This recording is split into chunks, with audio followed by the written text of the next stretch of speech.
ja teisest küljest on ka see, et ennast saab taaskäivitada tegevuse kaudu. Ehk et kui sa teed midagi head või midagi õnnestuvat ära, siis sa saad sellest sellise energia, sellise laksu, eduelamuse, et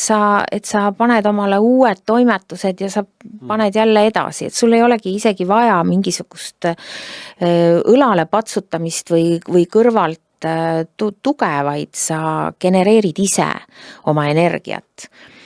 Aga seda saab teha ainult optimistlikult positiivse hoiakuga, et mitte keskendudes takistustele, vaid võimalustele, et alati on kuskil võimalused.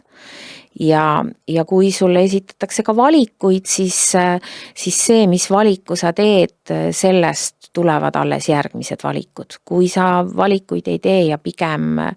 torpedeerid mingisugust edasiminekut või uut suunda, siis sa oled ainult ühes vaos, ühes kanalis kogu aeg, eks ole, et valikuid on meil kõigil kogu aeg igapäevaselt ja mis valikuid teeme, selliselt me oma